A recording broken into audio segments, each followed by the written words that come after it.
Today we are just starting summer, and I thought it would be the perfect time to take you around the garden and show you tons of ideas of plants that you could be growing in the summertime in your garden. So whether you're looking for vegetables, fruits, or flowers, this is going to be the video for you.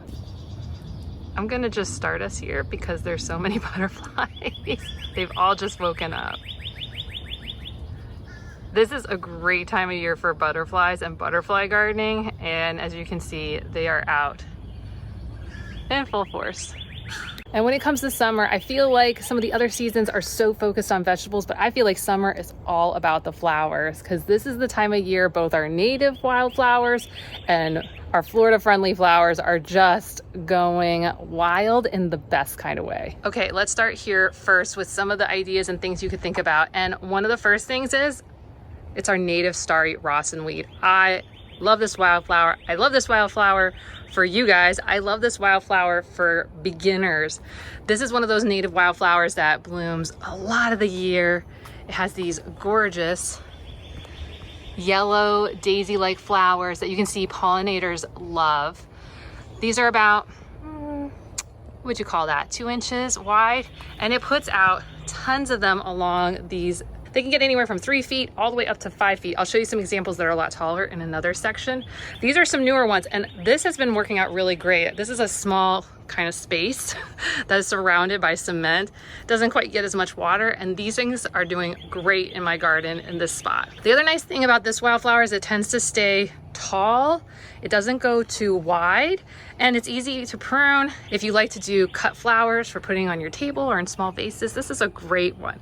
The other thing is it doesn't seed aggressively, so you don't have to worry about this plant going absolutely wild in your garden. And if you're thinking about getting native wildflowers, this is one of the ones I would pick for you to do it first. Bees like it, butterflies like it, birds like it. It's an all-around great plant, and it blooms most of the year. Now behind it, it's been cut back a bit, and it is our Mexican petunias. You guys probably seen these in lots of people's yards. This is a favorite of the hummingbirds when they do actually visit my garden. But you can see it is a very aggressive grower, and that's because it is actually an invasive species to Florida. It's really hard to contain and keep in a space. We are just lucky enough that it is surrounded by cement on all 4 sides, so we are able to contain it. There are versions of this that are what we'll call sterile, so they don't actually spread by seed, but they still can spread by cuttings. So we do make sure that if these are ever cut, that they don't land on the other side of the walkway, because they will try to take off in there. Behind them, we have Cleodendrum glorybower. So this is in the Cleodendrum family. I got this originally from my next door neighbor, Mr. Cliff. This is a favorite of monarchs, and you're gonna see probably some of our big yellow butterflies like cloudless sulfurs and orange bars coming around here. These are high nectar plants that they really like. Bees like them too, but I would say I definitely see the bigger butterflies preferring this. I've also seen everything from giant swallowtails, black swallowtails, polydamas butterflies, like basically all the butterflies that are big, they're gonna come hang out here and try to get nectar off of them. You'll see the yellows kind of running around. But the yellow butterflies have been really excited because another plant has been in bloom, and I'm backing up so you can see it. And that is this. This is our golden shower tree. And you can see those clusters of yellow flowers up above. You can even see, let me see if I can find them. There's bumblebees hanging out up there and carpenter bees. This is a great early summer blooming tree. Now I know a few of you are probably getting a little nervous because you think this is another invasive species. It has a name that a lot of times people confuse with an invasive species called the golden rain tree. That one doesn't bloom until the end of summer. Has a very different flower structure. It goes yellow and then the flowers turn pink. That is not the golden shower tree, which is this one. This one has these beautiful yellow cascading flowers. They look like grape clusters. And it can host a lot of our yellow butterflies on it, which is why we'll see a lot of the yellow butterflies up high trying to get to it. I like this tree because it's pretty compact. It doesn't spread wide. This is one of those tropical flowering trees that I really enjoy having in my garden. And this one is about 7 years old, so you can get a sense of its size. It was bigger. You can see we lost part of it in our hurricane season. I think it was Hurricane Milton that took out half of it, but it's really beautiful. I just love these flowers. So pretty. Now back to the ground, we have a lot more flowers that you could be considering. And down here is one of them, which is the lawn alternative sunshine mimosa. You can see it's actually covering a lot of this area. It is a sensitive plant, which means when you touch the leaves, they will close up. Ooh, look at that. Kids really enjoy that. What I really enjoy about it is the powder puff little Lorax looking flowers. These are so cute. And they come in waves, so you can see there's a lot of spent stems right here. But you can mow it or you can just leave them and another wave will come in a few weeks. And they will flower all throughout the summer. They actually prefer the summertime. They like the heat, they like the humidity. Now this isn't one I would put if you have a septic tank. These actually have massively deep roots. This is very deceiving because you can see the plant's not very high, but they can get roots all the way down into your septic tank, and people do have problems on their septic fields with this one. But this is a great one if you have medians or those like strips between the street and the sidewalk. This is a good one, especially for summertime. And in it, we have another native plant. This is tea bush. Tea bush is a native shrubbing plant. It has a very fairy-like cool color. This is our native tea bush or gray leaf tea bush. It's got beautiful pink, pale pink flowers on it. And yes, it actually can be used for tea. So it is an edible native. This is one that everyone will tell you, the bees just love it.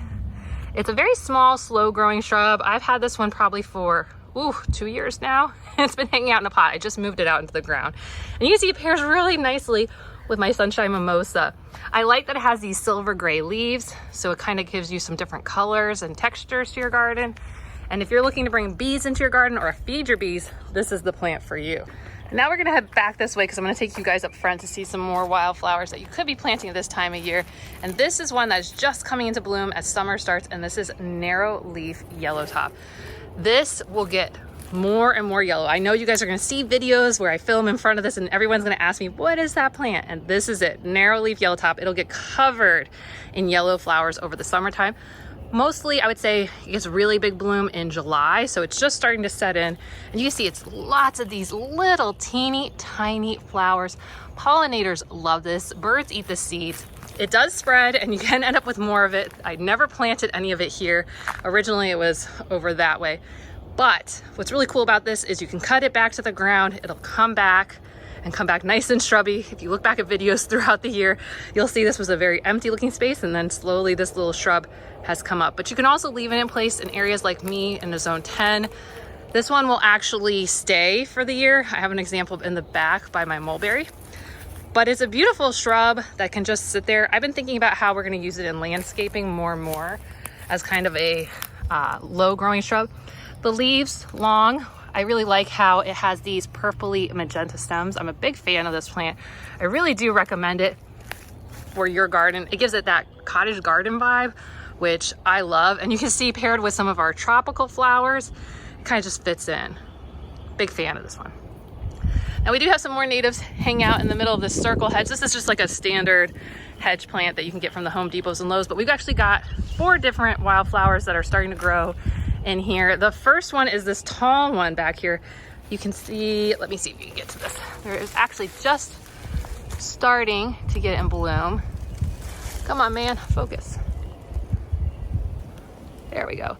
And this is goldenrod. This is one of our 20 types of native goldenrods. It's a sweet goldenrod. It will get a lot taller. They can bloom throughout the year, but honestly, their big bloom is gonna be late July, August. They'll get taller and taller and taller, and then it'll become covered with yellow. So July for a narrow leaf yellow top for lots of yellow, and this one is for definitely August. Also in here, we have another native plant that we'll see if it takes off. This is Southeast Sunflower.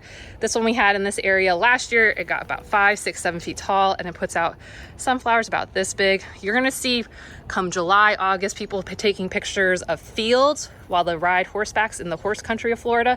That's what you're gonna be seeing, Southeast Sunflower, huge meadows of that. We also have another native plant. This is giant ironweed. This will come into bloom in July. Purple flowers that hummingbirds are just obsessed with. And we got one there and one there. Yes. It doesn't look like much now, but it's gonna come in and get taller and taller and taller as we go through the summertime period. So with my native plants, this is an area that's a little bit, I would say, shadier and a little bit wetter than the bed that we're gonna get to over here. And also, if you guys keep seeing this tarp in the back, this is just me covering and using kind of like a, not quite a solarization technique, but basically just shading out some plants that were in that bed just to help me give a fresh start when I go to replant it. So that's why there's a tarp there. But in here, we have one of our natives, which is more of a spring bloomer. We're gonna see how it does during the summertime, but this is Seaside Argyratum. It does look a lot like what people call blue mist flower, but it's a different species, and it's actually native to the Florida Keys, and it's actually endangered there. And it is mixed in with another Florida native, which is covering this area, and I'm testing as a lawn alternative right there, and that is brown savory. This plant tends to prefer the cooler months, so fall, winter, and spring, but it can survive. It does enjoy the water. It doesn't like the sun and the heat, so it will tend to thrive in these shadier locations. Behind it, you might see some wildflowers back here. This is our cutleaf coneflower that is native to our state. This is another one that likes it a little bit shadier and a little bit wetter. This is my first year growing it. I really like this. I actually want to go pick up more and add more of it into this garden. Behind it, I'm a little surprised. It's blooming pretty early this year, and that is our native swamp milkweed. And one of the things you're gonna notice that's different about our native swamp milkweed is look at that color. Most of the pictures you guys are gonna see online are a very dark pink comparatively, but our native swamp milkweed, it's a pale pink. That's how you know it's our native one. So look for that. You can get seeds from places like the Florida Wildflower Cooperative. They specifically help get you native seeds. And I just looked the other day and they do have seeds for this. I love this plant. It is the host plant to our monarch butterflies, along with our queen butterflies and our soldier butterflies. There's a few bits of milkweed in there, but that one's blooming a little early, so that's kind of cool. There's a few other things that are in here that are of interest. I just tested our native yarrow for the first time this year, and it is going to seed. So I'm gonna be really curious to see how this does. I've seen this more of as a spring bloomer, but we're gonna watch how it does through the summertime. Over here, native white tops. This is definitely a plant that likes it a little bit more moist. And if you have some of those boggy areas in your yard, you have like retention ponds, that's a great one to add near the edges. It's fairly cute. Over here is my favorite native wildflower. This is Coreopsis leavenworthii. They are in bloom right now. Depending on when you plant them, depends when they go in bloom. I've seen them blooming as early as mid-spring, but they do bloom throughout the summer months, and I love this one. They can get a lot taller. I volunteered at a children's garden, and we had some that I planted last year that reseeded, and they got a lot taller. These ones have stayed a little bit shorter, but I think they look great. I love them. What do you guys think? We have a few different native Coreopsis. This is my favorite one because it's got the yellow on the outside and the brown on the inside. This is a great one to add your landscape if you really want like more of a traditional wildflower look. You can collect seeds from this. You can pick them up at native nurseries. And I've seen this one now on the Florida Wildflower Cooperative if you want to grab seeds. Behind it is a favorite of bees and butterflies alike, and that's going to be snowy square stem, aka salt and pepper. This is the tall version. We did a big prune cut back in spring because we wanted to make space for these Coreopsis, and it's just bouncing back. Of more of interest is the pink tropical sages. This is one of my favorites. It comes in 3 colors. It comes in pink, white, and red. I think there's some reds actually on the backside that I can show you. It can grow really tall. It can also take a really hard prune. I'll show you some examples of ones that I did a really hard prune. But if you're looking for a native plant that you want to fill a big space, kind of like those Mexican petunias did, this could be a really good one to add because it does seed pretty aggressively in a space. I have found the ones that pop up the furthest away from the plants are the red ones. The ones that seem to stay closest to where you planted it is white, and the pinks are kind of in between. They're not hard to pull. They're easy to get back under control. But what they're also doing is they're popping. Oh, here's the red ones. There they are. So here's the reds. You can kind of see one of the main differences. Let me come over. Is the reds have a purplish stalk versus the green of the pinks, but they look so cute together. But what can actually happen is your pinks can turn into reds. It's kind of one of those wild and crazy things because it is all one plant. The thing that's actually taking up the most space in here, which I'm gonna probably remove, sometime this year, probably when it cools down a little bit, is this one over here. This is a great shrub. You can prune it back pretty hard. And this is button sage. This is one of our native lantanas. It's actually really important to a lot of our wildlife because one, it provides nectar to our bees and butterflies of all sizes. Lots of them like it. I think they're just all hanging out back there right now, or they're getting ready for it to rain. But then once the flowers drop, it does produce a berry that lots of the small birds like to eat. Oh, here's an example. Now they're not really meant to be eaten by us. I wouldn't recommend it, but our birds love it. So I consider adding like that. Actually, I would do it more as a standard landscaping plant and not in a wildflower bed like this. Now let's check out this first trellis. We have, I think, 4 or 5 different varieties of tomatoes on here. Everything from sun golds. So that's this small yellow. I wouldn't be adding them at this time of year, but you might want to get ideas because late summer, we do start seeding for tomatoes again. So I think these were the sun golds. Oh wait, here's the tag so I can actually tell you. Sun sugar, I'm sorry. Sun sugar, those are just picked up from the store, but you can find seeds for these things. And I know sun gold was the variety you guys said by seed was great. We have, I think these were sweet 100s going on down here. Oh, there they are. You can see there's more down here. We have, this is Tropic VFN, which is kind of climbing and growing over here. We're kind of near the end. You can see stink bugs are coming in, but it is time to grab seeds and start working on getting these guys out. So I can already see this is already stressed out. This was the purple Cherokees. They headed out first, but they were also making the biggest tomatoes. Tropic VFN did really solid. We had some challenges up front that were unrelated to the tomatoes. And these other varieties that were like grape and sun sugars and I forget what else I put in, those were all along that trellis. Next up, one of the ones you definitely should consider adding, and I just put out a video recently answering a load of questions, all about the bananas. Bananas are great. You can grow them really easily here in Florida. You can see I've got a couple of racks of bananas dropping. I got a little troubleshooting I got to do because that's way smaller than they typically are. But I also recognize this whole area was flooded by hurricanes. But regardless of hurricanes, banana! Get yourself some bananas. They're really easy to grow here in Florida. Now let's swing over to this bed. We've got just a couple plants that are hiding in here. These are, again, the tropical sages. These ones were hard pruned. They were about 6 inches tall when I yanked everything out, and then I just pruned these down. Also have another plant that will come really into bloom next month. That's blue curls. That's a great one. It does reseed, but it's easy to pull if you do want it out of a space. And if you want it in a space, you can just shake some seeds. So this is one of my native flower beds. Over here, we have a lot of different flowers going on. So let's come around. Plus we got some vegetables and I need to finish pulling these. That's carrots. And yes, I haven't finished pulling them. I've been pulling corners, but now is the time I need to clear this bed and get it ready for next season. We also have a native wildflower. You guys have heard me talk about this before. This is Stokes aster. It's a little past its season in my area, but this one's still going strong, probably because it's getting a little bit more shade. We also have Vincas, not native. These ones I just planted a couple weeks ago. Super cute. I love the pinks. I love the purples.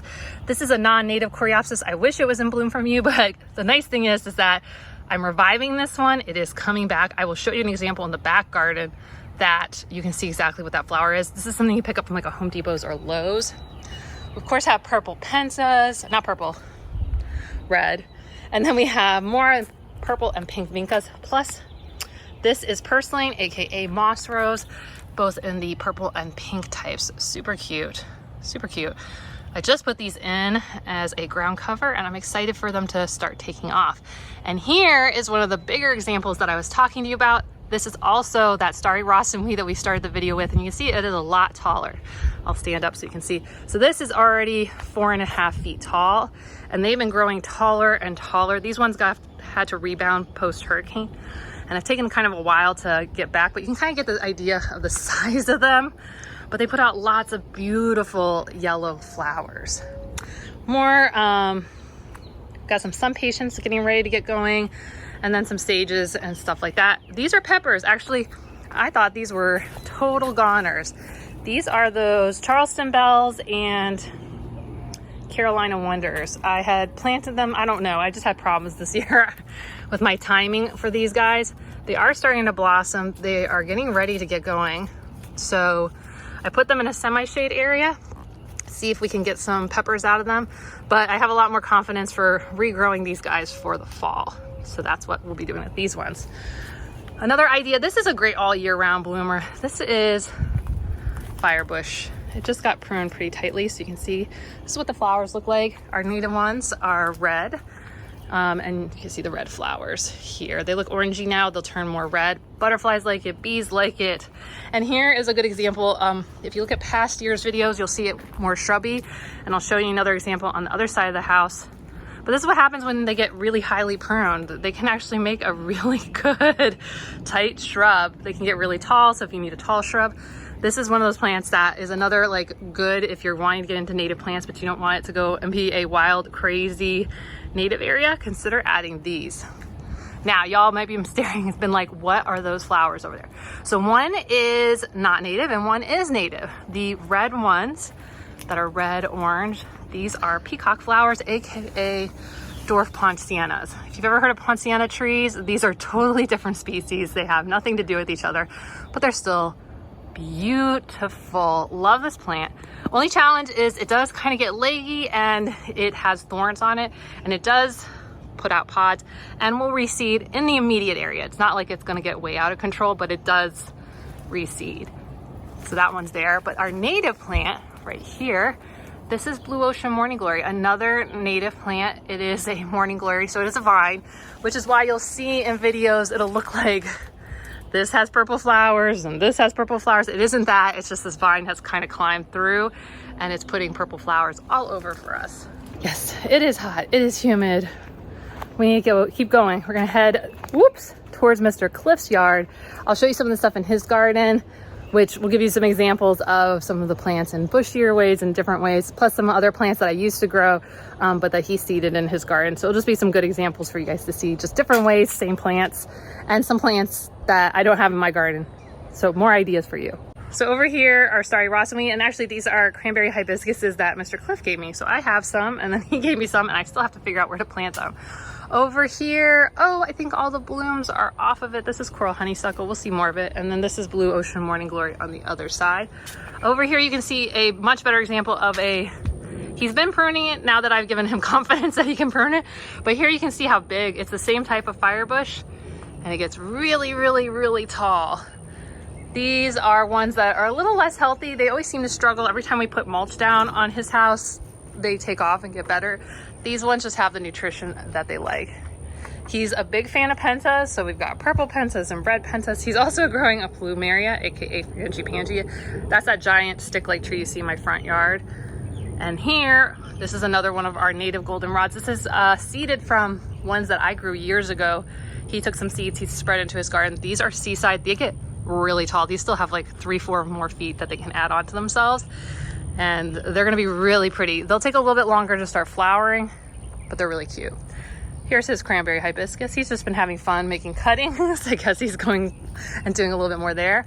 We also have vincas. He loves his white vincas, and he likes doing different colors. More pentas. Oh, I guess he put some cranberry hibiscus all in here. He's been having fun with that.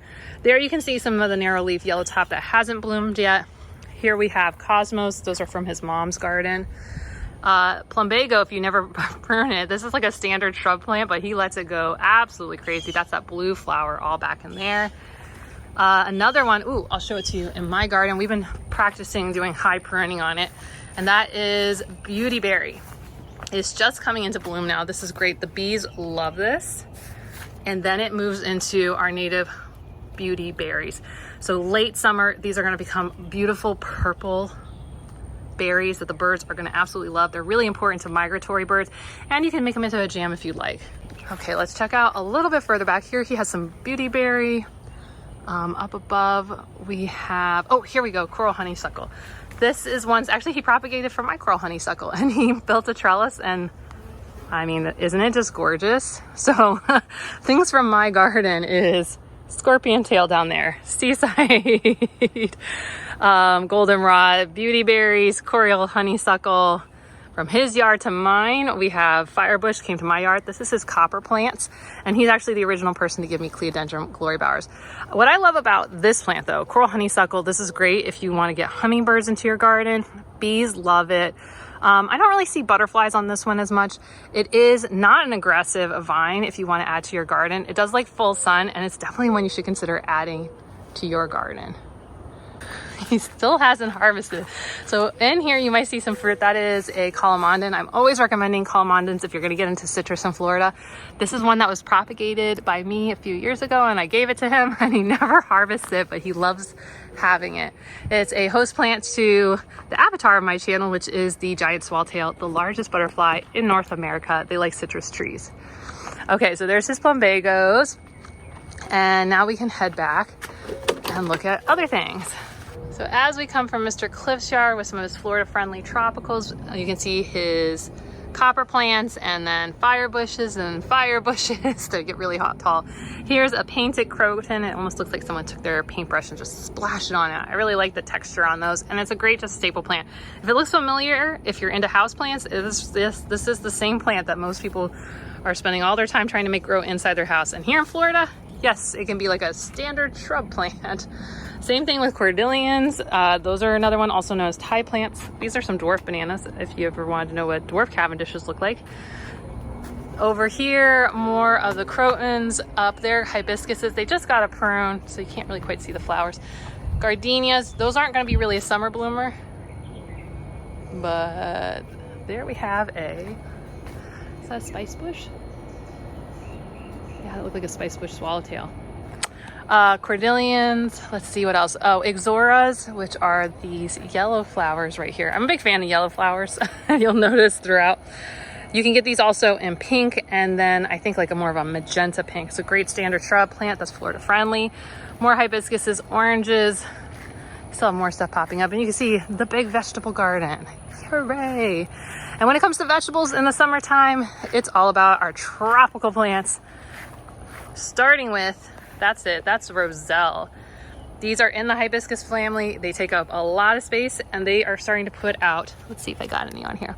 There's definitely some in the back. I'll show you their calyxes. This, what you do later on is you're gonna use to, well, some people make teas, but also you're gonna make your cranberry sauce alternative. And even my dad, who's picky, he likes it. Here we've got okra, another one that's gonna get big and shrubby and tall, which is why you can see in my bed, I really don't have a lot of plants. I just have these 3 because they're gonna eat up a lot of space through the summertime, which is great because they don't need a lot of tending to. You might do like a little snip and a prune here, or maybe have to stake it up, but they honestly just don't take up that much space. And I'll take you to this bed back here where I do have roselles that have put out some calyxes. And this is what they look like. And these ones actually could be harvested. There's not enough quantity here for me to make a cranberry sauce, but you could make the teas from it. And it's just like a cute little plant. I still have beets in place, and I need to get them out. They are done. And kales. I'm gonna start cleaning out all the beds just because I'm about to flip them for this time of year. So kales, beets, but roselles, okras. In here, we got tomatoes. These are the 4th of July hybrid tomatoes that I always am recommending to you guys. They are so easy to grow. You can see they do clusters. They get vine ripe. They're about plum size. It depends on the timing of the season, depends how big they'll get. The biggest I've ever seen them is like this. And then right now they're kind of heading into the large grape size as we kind of end the season. In the middle here, we are definitely at the end of the sunflowers. I'm still debating what I want to do exactly because there's birds that are coming over here. I just saw tufted titmouse the other day. I see the blue jays hanging out in them. I'm probably going to cut them back and then put the flower heads out for them just to keep pecking at. Over here we have banana peppers. These will go through the summer, so there's no reason to take those ones out. And then because I gave them shade, the green onions are still going strong. Oh, wait, we missed one over here. I forget about them because they're kind of hidden. And these are Puerto Rican black beans, which is another great summer crop. So they're going to start climbing up in between these tomatoes, and these tomatoes will probably come out in the next 4 weeks.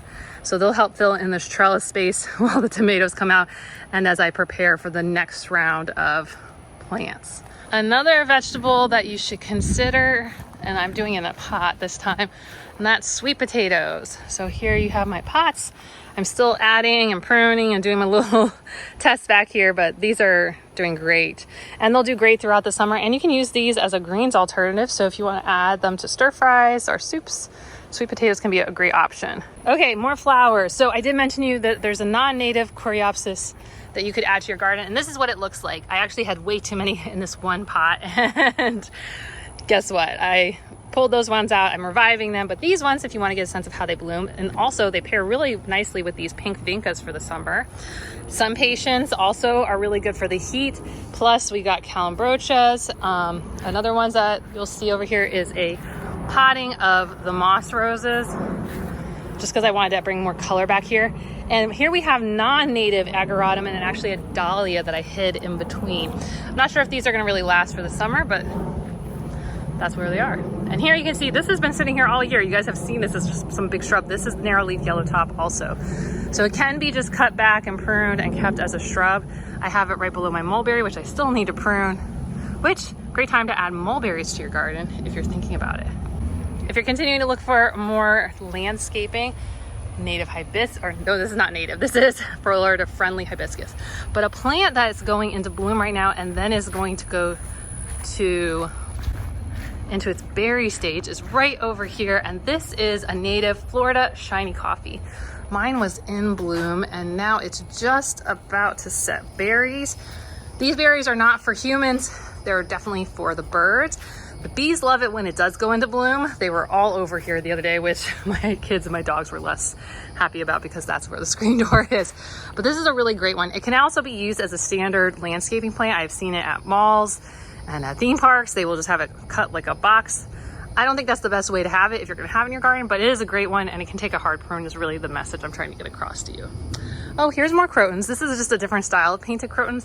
I love these ones because they go into different colors. So that one's really pretty. Bigger plant that you guys might see, and you've probably seen my video, this isn't grass, this is it. And it's, oh, I'm so happy it's bounced back finally.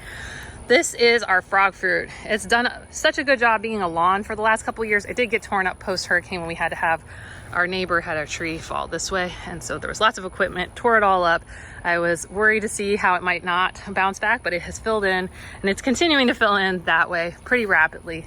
But if you're looking for another lawn alternative that actually looks more like a lawn, this would be it. And you might be like, oh wait, there's some grass right there. This actually isn't a grass. This is another native plant. This is blue-eyed grass. It has reseeded in here and has been slowly spreading.